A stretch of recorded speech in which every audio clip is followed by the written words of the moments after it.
দুনিয়া থাকার জায়গা না,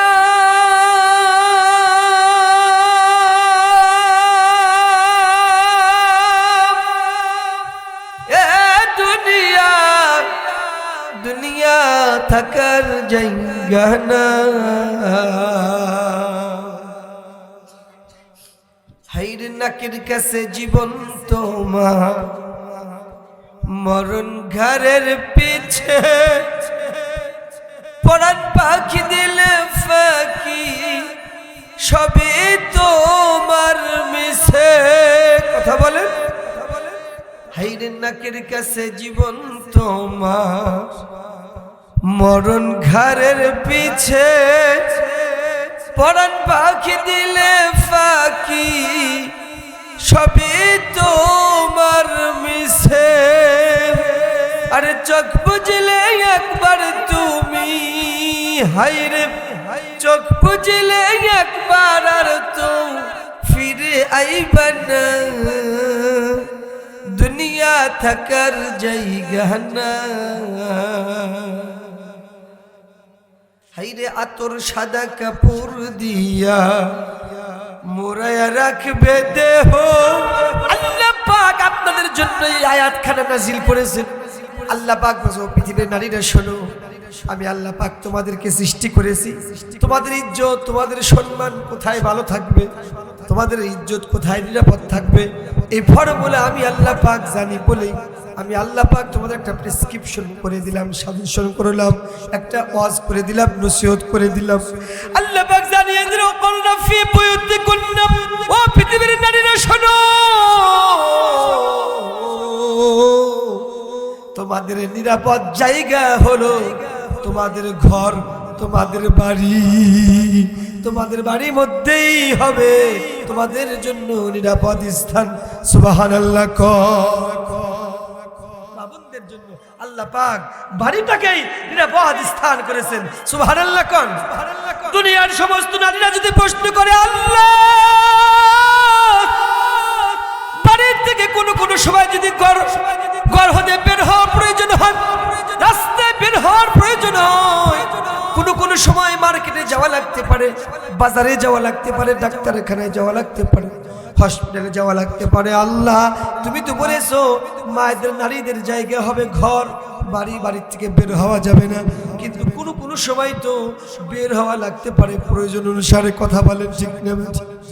আল্লাহ পাক ডাক দিয়ে বলেন, ও পৃথিবীর নারীরা শোনো, বুঝলাম কোনো সময় ঘর থেকে বাড়ির থেকে তোমাদের রাস্তায় বের হওয়ার প্রয়োজন হতে পারে, তবে শুনে নাও, তোমরা যখন রাস্তায় বের হবা কেমন করে বের হবা আল্লাহ পাক জানিয়ে দিয়েছেন, ওয়ালা তাবাররাজিনা তাবারুজাল জাহিলিয়াতিল উলা। আল্লাহ পাক জানিয়ে দিলেন, ও পৃথিবীর নারীরা শোনো, জাহিলিয়াতের যুগের নারীরা, মেয়েরা, মহিলারা অর্ধ উলঙ্গ হয়ে ছোট্ট ছোট্ট পোশাক পরে রাস্তায় বের হতো, ছোট ছোট পোশাক পরে অর্ধ উলঙ্গ হয়ে বের হতো। সাবধান, তোমরা যখন রাস্তায় বের হবা কখনোই তোমরা জাহিলিয়াতের যুগের মতো নোংরা ছোট্ট ছোট্ট পোশাক পরে অর্ধ উলঙ্গ হয়ে বেহায়া বেপরদা হয়ে তোমরা রাস্তায় বের হইও না। আল্লাহু আকবার। কার কথা? আল্লাহ পাকের কথা। আমার মায়েরা বোনেরা, কে বলেছেন? আল্লাহ পাক বলেছেন। আপনাদের জন্য আয়াত নাযিল হয়েছে। আল্লাহ পাক কত ভালোবাসেন আমার ভালোবাসেন। চ্যানেলটি সাবস্ক্রাইব করে আমাদের সঙ্গেই থাকুন। আল্লাহ পাকের কাছে কোরআন কত বলল শুনে নেন।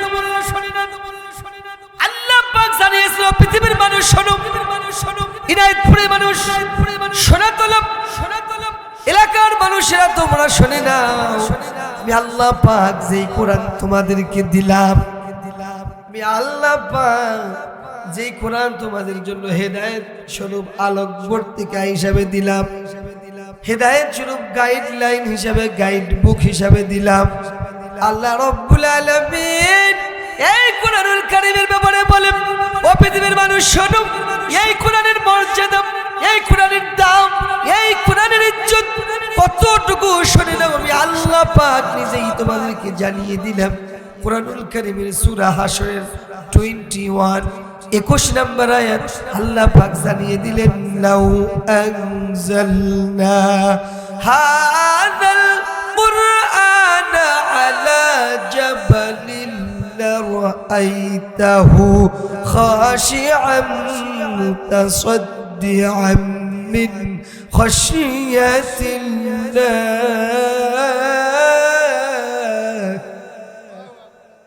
আল্লাহ পাক বলেন বন্ধু तमाम পৃথিবীর মানুষকে জানিয়ে দেন আল্লাহ পাক জানালেন ও পৃথিবীর মানুষেরা তোমরা শোনো আমি আল্লাহ পাক যেই কোরআন তোমাদের কাছে দিলাম এই কোরআনের মর্যাদা এই কোরআনের দাম কত তুমি জানো?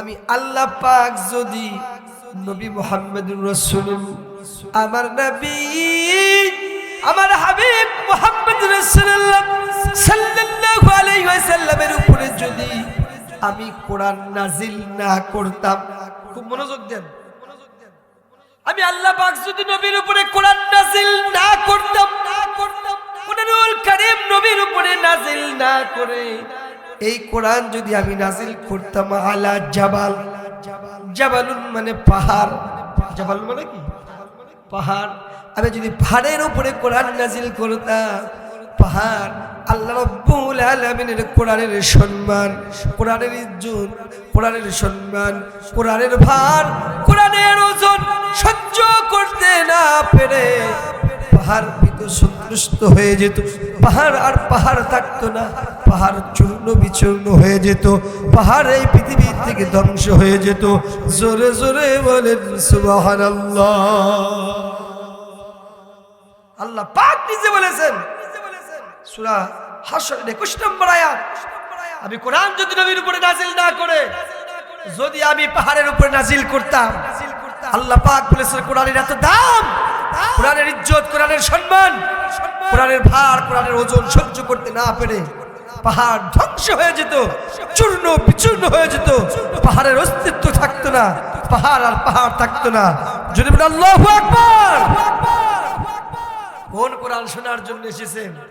কোন কোরআন আল্লাহ পাক জীবন বিধান হিসেবে আমাদেরকে দিয়েছেন? আল্লাহু আকবার।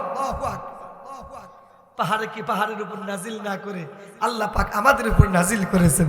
সুবহানাল্লাহ। আল্লাহ রাসূল কোরআনুল কারীমের ব্যাপারে বলেছেন কোরআনের মর্যাদা এত দাম, আল্লাহ নবীর উপরে যখন কোন সময় কোরআন নাজিল হতো, কোরআনের সম্মানের কারণে, কোরআনের ইজ্জতের কারণে আল্লাহ পাকের নবীর চেহারা মুবারক লাল হয়ে যেত, নবীজির চক্ষু মুবারক লাল হয়ে যেত, এমনকি নবীজির কপাল দিয়া মুখ দিয়ে টপ টপ করে ঘাম বের হতো, পানি বের হতো। ইতিহাস খুঁজলে পাওয়া যায় কোন সময় নবী যদি উটের পৃষ্ঠে চড়ে থাকতেন, ওই সময় যদি কোরআন নাজিল হতো উট পর্যন্ত থর থর করে কাঁপতো, উটের পা শক্ত মাটিতে নেমে যেত। আল্লাহু আকবার, আল্লাহু আকবার। বিদায় হজের দিন ইতিহাস খুঁজলে দেখা যায় বিদায় হজের ভাষণের দিন আল্লাহ পাকের নবী ১৬ লক্ষ সাহাবীদের সামনে নবী আমার ভাষণ দিচ্ছিলেন। হঠাৎ করে সাহাবায়ে কেরাম লক্ষ্য করলেন ভাষণ দিতে দিতে নবীজি আমার, সাহাবায়ে কেরাম লক্ষ্য করলেন আল্লাহ নবীর চক্ষু মুবারক লাল হয়ে গেছে, চেহারা মুবারক লাল হয়ে গেছে। এমনকি রাসূলের চেহারা দিয়ে, রাসূলের কপাল দিয়ে ঘাম বেরোচ্ছে, রাসূলের চেহারা মুবারক দিয়ে টপ টপ করে পানি বেরোচ্ছে। এমনকি সাহাবায়ে কেরাম লক্ষ্য করলেন যেই উটের পৃষ্ঠে নবী আমার উটের পৃষ্ঠে চড়ে বক্তব্য দিচ্ছিলেন, আল্লাহ নবীর সেই উটের পৃষ্ঠে চড়া উট পর্যন্ত থরথর করে কাঁপতেছে, উটের পা শক্ত মাটিতে দেবে যাচ্ছে। এই দৃশ্য দেখে সাহাবীরা নবীকে প্রশ্ন করলেন, ইয়া রাসূলুল্লাহ, ইয়া হাবিবাল্লাহ, বক্তব্য দেওয়া কঠিন কাজ, আপনি তো ৪-৫ জন ১০ জনের মধ্যে বক্তব্য দিচ্ছেন না গো নবীজি। আপনি বক্তব্য দিচ্ছেন প্রায় ১৬ লক্ষ সাহাবীর সামনে, ২-৫ জন সামনে, ২-৪-৫ জনের সামনে বক্তব্য দিতে গেলেই মানুষের দফা রফা অনেক কষ্ট হয়, হিমশিম খেতে হয়। কিন্তু গো নবীজি আপনি 100 লক্ষ সাহাবীদের সামনে বক্তব্য দিচ্ছেন, বক্তব্য দেওয়া কঠিন কাজ। এই জন্য আপনার চেহারা মুবারক লাল হয়ে যেতে পারে, আপনার চক্ষু মুবারক লাল হয়ে যেতে পারে, আপনার কপাল দিয়ে ঘাম বের হতে পারে, আপনার চেহারা মুবারক দিয়ে টপ টপ করে পানি পড়তে পারে, এটা স্বাভাবিক। কিন্তু গো নবীজি আমরা লক্ষ্য করে দেখলাম আপনি যে উটের পৃষ্ঠে চড়ে বক্তব্য দিচ্ছেন, উট কেন থর থর করে কাঁপে, উটের পা শক্ত মাটিতে দেবে যাচ্ছে, কি কারণে কেমন এরকম হচ্ছে জানতে চাই। আল্লাহু আকবার। আমার নবীজি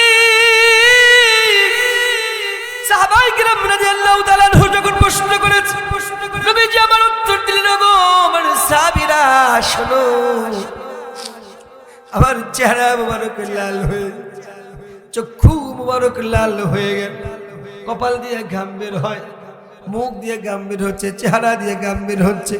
শুধু তাই নাই, আমি যে উটের পৃষ্ঠে চড়ে আছি, এই উট পর্যন্ত থরথর করে কাঁপে, উটের পা শক্ত মাটিতে দেবে যাচ্ছে।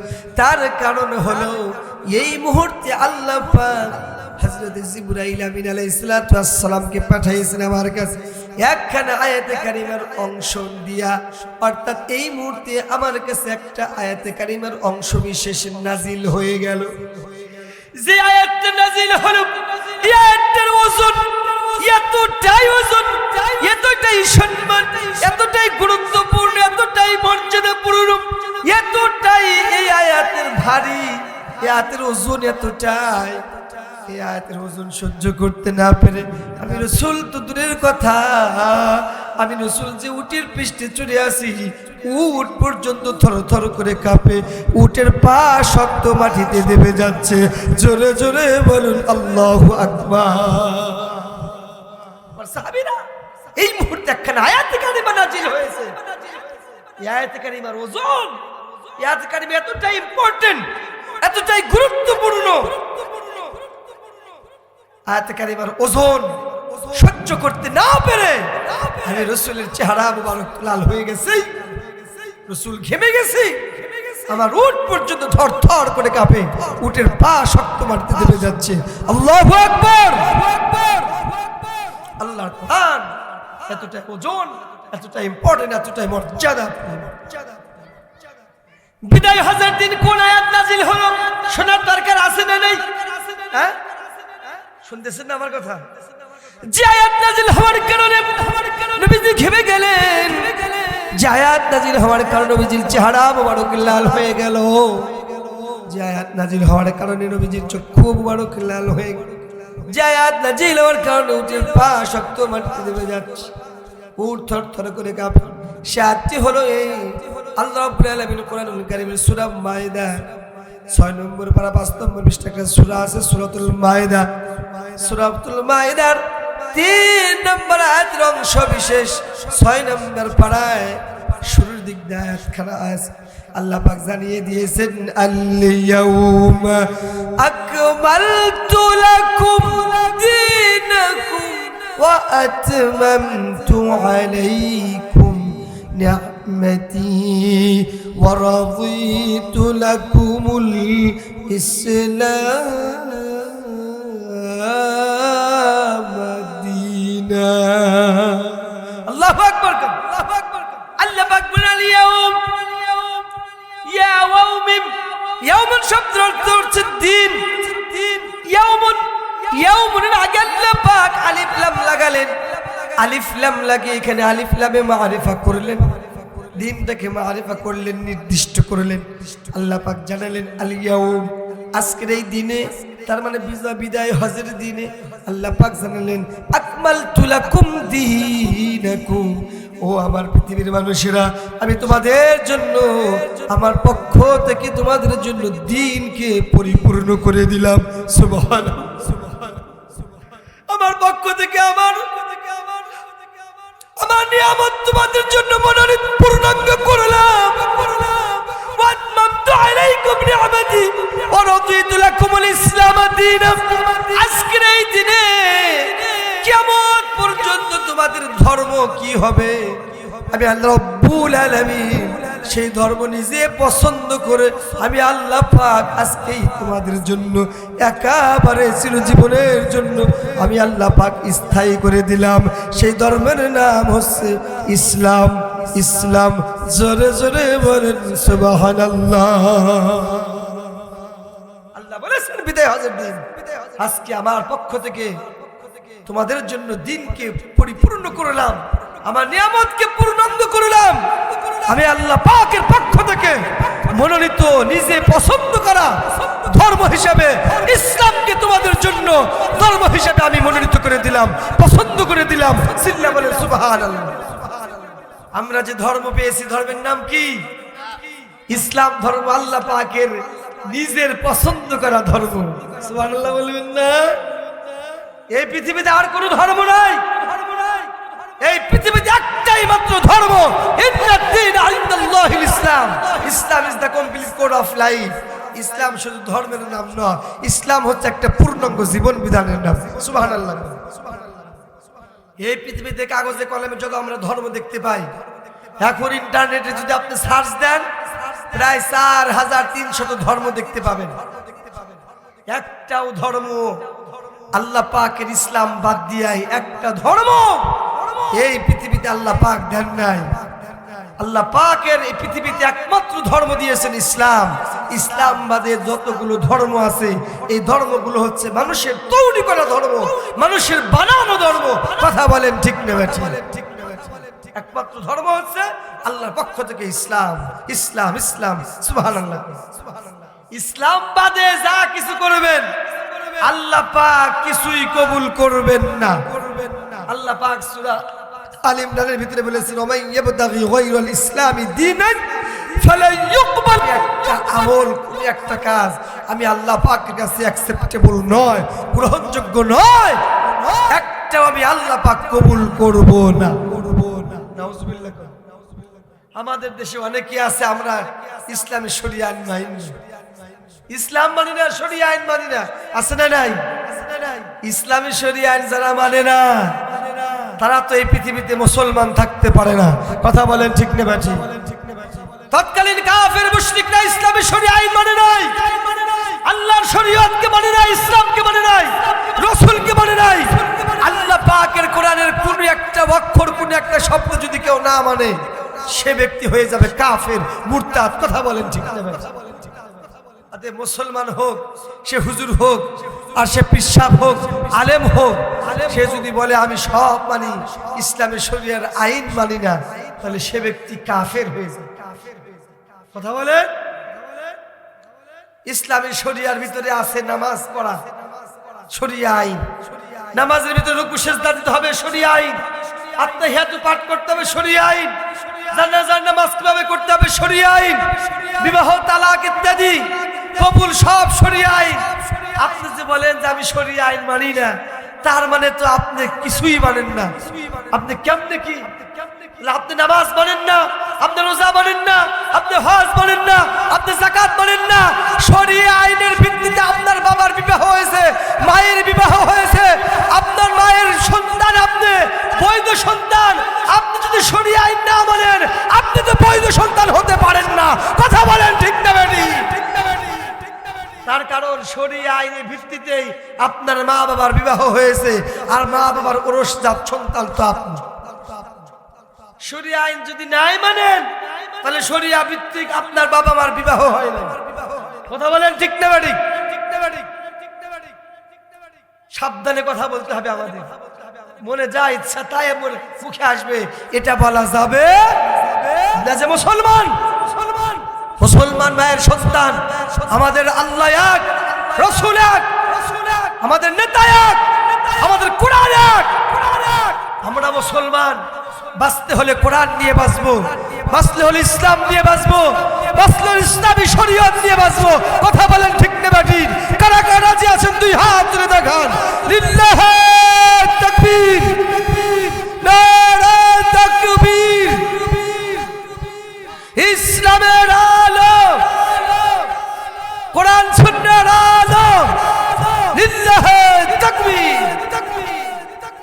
ভাইরা, কোন কোরআন শোনার জন্য এসেছি? এই কোরআন হচ্ছে ভাষাবিদদের জন্য সর্বশ্রেষ্ঠ বিশ্বকোষ, শব্দকোষ। এই কোরআন হচ্ছে আইনবিদদের জন্য সর্বশ্রেষ্ঠ আইনি কিতাব, সংবিধান হিসাবে সর্বশ্রেষ্ঠ সংবিধান। সুবহানাল্লাহ। এই কোরআন শুধু তাবিজ কবজ লেখার জন্য আসে না। এই কোরআন শুধু খানকায় পড়ে থাকবে, খানকায় থাকার জন্য কোরআন আসে নাই। এই কোরআন শুধু মাদ্রাসার ছাত্র ছাত্রীরা তেলাওয়াত করবে, শুধুমাত্র তেলাওয়াত করার জন্য আসে। এই কোরআন এসেছে গোটা বিশ্ববাসীকে পরিচালনা করার জন্য। কথা বলেন ঠিক না? এই কোরআনের ভিতরে আছে ব্যক্তিগত জীবন কেমন করে চালাতে হবে, এই কোরআনের ভিতরে আছে পরিবার কেমন করে চালাতে হবে, এই কোরআনের ভিতরে আছে আপনার ব্যবসা কেমন করে চলবে, আপনার অর্থনীতি কেমন করে চলবে, আপনার রাজনীতি কেমন করে চলবে, ইউনিয়ন পরিষদ কেমন করে চলবে, উপজেলা পরিষদ কেমন করে চলবে, বঙ্গভবন কেমন করে চলবে, গণভবন কেমন করে চলবে, সংসদ ভবন কেমন করে চলবে, আপনার আন্তর্জাতিক জীবন কেমন করে চলবে, কোন পথে চললে শান্তি আর কোন পথে চললে মুক্তি, আল্লাহ পাকের কোরআন মানুষের চোখে আঙ্গুল দিয়ে দেখিয়ে দিয়েছে। কথা বলেন। আমরা পৃথিবীতে শান্তি চাই, কি চাই? পৃথিবীতে শান্তি চাই, কিন্তু শান্তির পিছনে যতই দৌড়াই, শান্তি নামক সোনার হরিণ আমার থেকে 1000 মাইল স্পিড থেকে আরো বেশি দৌড়ায়। কথা বলেন ঠিক না? আমার ভাইরা, আল্লাহর কোরআনের পার্লামেন্ট ছাড়া এই পৃথিবীতে শান্তি আসা সম্ভব? 55 বছর বয়সে বাংলাদেশে এ পর্যন্ত জুতা চুরি বন্ধ হয় নাই। কথা বলেন। কেন খুন বন্ধ হল না কেন? তার কারণ এই 55 বছর মানুষের তৈরি করা আইন দিয়া, বিধান দিয়া, সংবিধান দিয়া এই দেশ পরিচালনা করা হয়েছে। কথা বলেন। একটা বার কোরআনের আইন, কোরআনের সংসদ আমরা দেখতে চাই। যেই কোরআনের সংসদ বানিয়েছিলেন বিশ্বনবী মুহাম্মদুর রাসূলুল্লাহ সাল্লাল্লাহু, তার গোটা আরব বিশ্বটা নবীজির সেই জিন্দেগিটা ছিল এমন। রাসূল বলছেন খায়রুল কুরুনি করনি, আমার যুগটাই হলো সর্বশ্রেষ্ঠ যুগ। সুবহানাল্লাহ। এমন যুগ আগে ছিল না, ভবিষ্যতেও আসবে না। আল্লাহু আকবার। সেই যুগ আমরা চাই কি চাই না? সেই কোরআনের আইন আমরা চাই কি চাই না? ইসলামের আইন আমরা চাই কি চাই না? আল্লাহ পাক কবুল করবেন না। আমিন। আমরা চাইলে কি হবে? বাংলাদেশে রাখছেন মানুষ চায় না, আছে না নাই? সেদিন কক্সবাজার জেলার উখিয়া উপজেলার একজন আমার এক বোন বোরকা নিয়ে, পর্দা নিয়ে, বোরকা পরে কলেজে গেছেন, কলেজের অধ্যাপক আমার এই বোনটাকে পর্দা বোরকা পরার কারণে কলেজ থেকে বের করে দিয়েছেন। নাউজুবিল্লাহ। এত বড় স্পর্ধা শুধু কক্সবাজার নয়, বাংলাদেশের অসংখ্য জায়গায় আমার মা বোনরা যারা বোরকা পরে পর্দা নিয়ে যারা স্কুল কলেজ ইউনিভার্সিটি যে অসংখ্য জায়গায় তাদের অপমান অবদস্ত করা হয়। কথা বলেন ঠিক না? বলুন তো বোরকা পরা কার আইন? কথা বলেন না কেন? কার আইন? কার সামনে আমাদের কথা বলছি?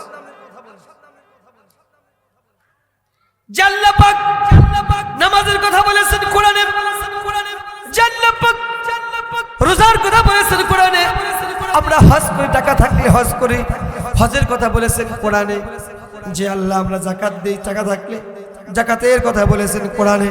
ওই আল্লাহ পাক আমার মায়েদের জন্য, বোনদের জন্য পর্দার কথা, বোরকার কথা বলেছেন আল্লাহ সেই কোরআনে। সুবহানাল্লাহ। তার মানে বোঝা গেল নামাজ পড়া যে আল্লাহর হুকুম, রোজা করা যে আল্লাহর হুকুম, যাকাত দেওয়া যে আল্লাহর হুকুম, হজ করা যে আল্লাহর হুকুম, আমার মায়েদের নারীদের বোরকা পরা, পর্দা করা সেই আল্লাহর হুকুম। কথা বলেন ঠিক না ঠিক? আল্লাহ পাক কোরআনুল কারীমের 21 নম্বর একটা সূরা, সূরাতুল আহজাবের 33 নম্বর আয়াত, 22 নম্বর পারার প্রথম নম্বর পৃষ্ঠা আল্লাহ পাক বলেন ওয়াকারনা ফি বুয়ুতিকুন্না ওয়ালা তাবাররুজনা তাবাররুজাল জাহিলিয়াতিল উলা। আল্লাহ পাক বলেন ও পৃথিবীর নারীরা, মা বোনরা তো আছে না, আমার নারীরা, আমার মায়েরা, আমার চাচি আম্মারা, খালাম্মারা, শোনেন আমার বোনেরা, জন্য এই আয়াতখানা নাজিল করেছেন। আল্লাহ পাক বলেন, পৃথিবীর নারীরা শোনো, আমি আল্লাহ পাক তোমাদেরকে সৃষ্টি করেছি, তোমাদের ইজ্জত, তোমাদের সম্মান কোথায় ভালো থাকবে, তোমাদের ইজ্জত কোথায় নিরাপদ থাকবে, এই ফর্মুলা আমি আল্লাহ পাক জানি বলেই আমি আল্লাহ পাক তোমাদের একটা প্রেসক্রিপশন করে দিলাম, সাজেশন করলাম, একটা ওয়াজ করে দিলাম, নসিহত করে দিলাম। আল্লাহ পাক জানিয়ে দিল, করনা ফি বুয়ুতিকুন্না, ও পৃথিবীর নারীরা শোনো, তোমাদের নিরাপদ জায়গা হলো তোমাদের ঘর, তোমাদের বাড়ি, তোমাদের বাড়ির মধ্যেই হবে তোমাদের জন্য নিরাপদ স্থান। সুবহানাল্লাহ। বাবুদের জন্য আল্লাহ পাক বাড়িটাকেই নিরাপদ স্থান করেছেন। সুবহানাল্লাহ। দুনিয়ার সমস্ত নারীরা যদি প্রশ্ন করে, আল্লাহ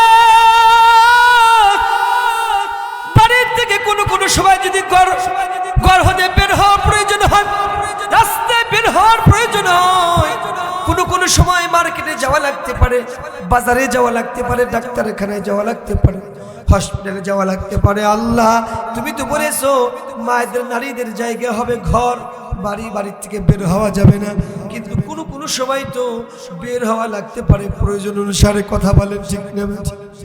আল্লাহ পাক ডাক দিয়ে বলেন, ও পৃথিবীর নারীরা শোনো, বুঝলাম কোনো সময় ঘর থেকে বাড়ির থেকে তোমাদের রাস্তায় বের হওয়ার প্রয়োজন হতে পারে, তবে শুনে নাও, তোমরা যখন রাস্তায় বের হবা কেমন করে বের হবা আল্লাহ পাক জানিয়ে দিয়েছেন, ওয়ালা তাবাররাজিনা তাবাররুজাল জাহিলিয়াতিল উলা। আল্লাহ পাক জানিয়ে দিলেন, ও পৃথিবীর নারীরা শোনো, জাহিলিয়াতের যুগের নারীরা, মেয়েরা, মহিলারা অর্ধ উলঙ্গ হয়ে ছোট্ট ছোট্ট পোশাক পরে রাস্তায় বের হতো, ছোট ছোট পোশাক পরে অর্ধ উলঙ্গ হয়ে বের হতো। সাবধান, তোমরা যখন রাস্তায় বের হবা কখনোই তোমরা জাহিলিয়াতের যুগের মতো নোংরা ছোট্ট ছোট্ট পোশাক পরে অর্ধ উলঙ্গ হয়ে বেহায়া বেপরদা হয়ে তোমরা রাস্তায় বের হইও না। আল্লাহু আকবার। কার কথা? আল্লাহ পাকের কথা। আমার মায়েরা বোনেরা, কে বলেছেন? আল্লাহ পাক বলেছেন, আপনাদের জন্য আয়াত নাজিল হয়েছে। আল্লাহ পাক কত ভালোবাসেন আমার মা, তাদের ইজ্জত সম্মান থাকবে নিরাপদ কেমনে আল্লাহ পাক পর্যায়ক্রমে সাজেশন দিচ্ছেন। আল্লাহু আকবার। পৃথিবীর নারীরা যদি প্রশ্ন করে, আল্লাহ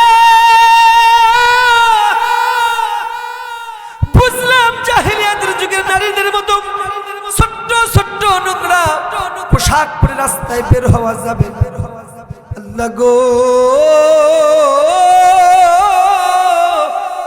তোমার কাছে প্রশ্ন, এখন আমরা ইনায়েতপুর সোনাতলার আমার নারীরা তোমার কাছে প্রশ্ন, আল্লাহ গো যখন রাস্তায় বের হব তাহলে কেমন পোশাক পরে বের হব তুমি একটু আমাদেরকে জানিয়ে দাও।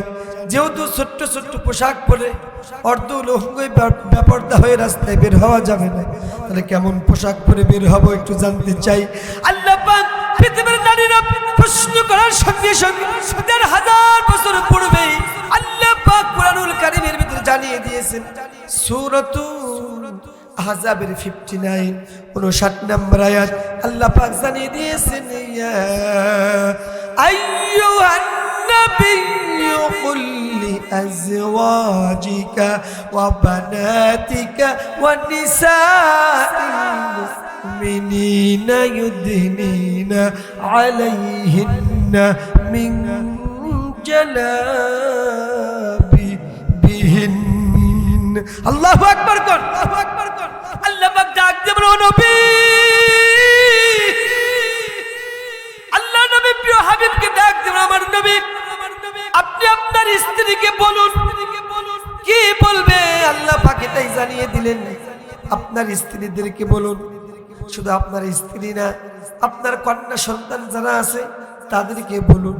শুধু আপনার স্ত্রী আর কন্যা সন্তানই না, এই পৃথিবীতে যতগুলো মানুষ নিসাইল মুমিনিন মুমিনা নারী যারা আছে, ইমানদার নারীরা যারা আছে, যারা আল্লাহ পাককে বিশ্বাস করে, কোরআন হাদিস বিশ্বাস করে, রাসূলকে বিশ্বাস করে, এক কথা মুমিনা নারীদেরকে আপনি বলুন, ইউদিনিনা আলাইহিন্না মিন জালাবিবিহিন। তারা যখন ঘর থেকে বের হবে, বাড়ির থেকে বের হবে, রাস্তায় যাবে, বাজারে যাবে, মার্কেটে যাবে, তারা যখন ডাক্তারখানায় যাবে, হসপিটালে যাবে, স্কুল কলেজ ইউনিভার্সিটি বিশ্ববিদ্যালয়ে যাবে, আল্লাহ পাক বললেন এক কথায়, ঘর হতে বের হলে, বাড়ির থেকে বের হলেই আল্লাহ পাক জানিয়ে দিলেন এমন পোশাক পরবে। আল্লাহ পাক নিজে ইউদিনিনা আলাইহিন্না মিন জালাবিবিহিন্না, আল্লাহ পাক নিজেই পছন্দ করে দিলেন তারা যেন মাথা থেকে পা পর্যন্ত পুরা শরীরটাকে আবৃত করে ঢেকে বের হয়। জোরে জোরে বলেন সুবহানাল্লাহ।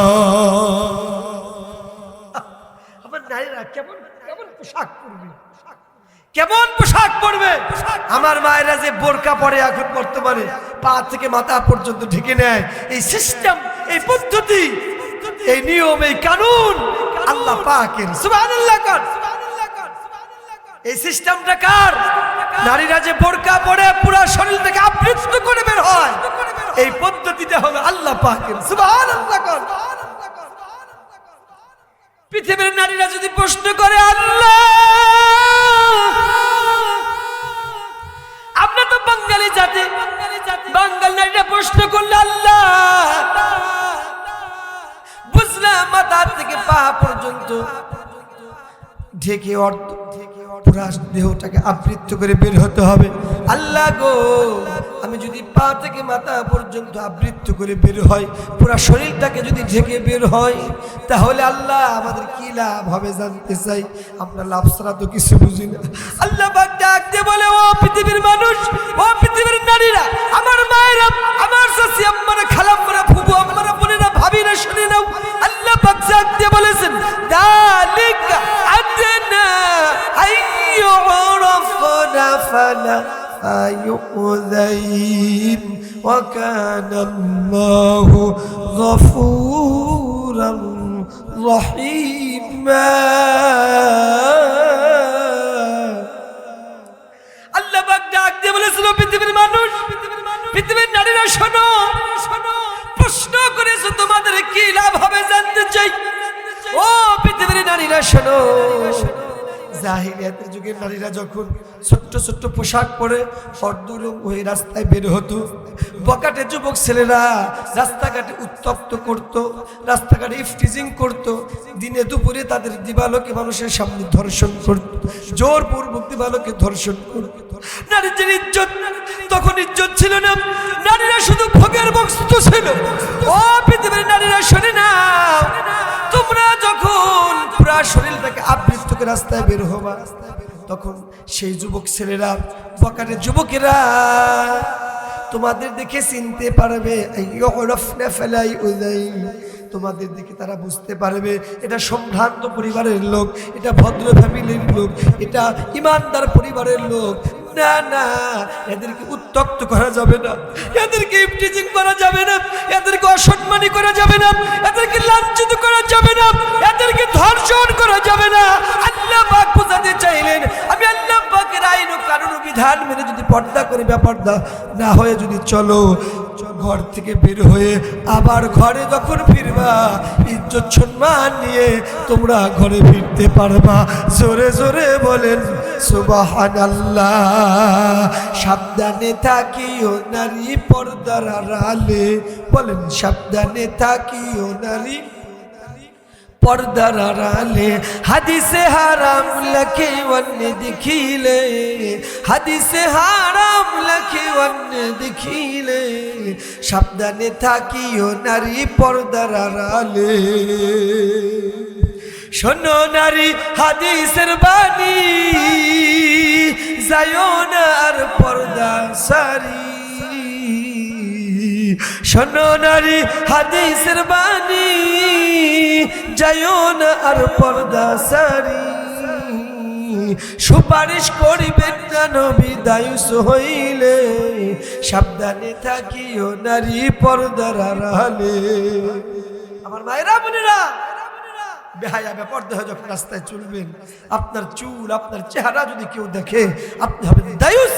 রাসূলের ভাষা আপনি দায়ুস।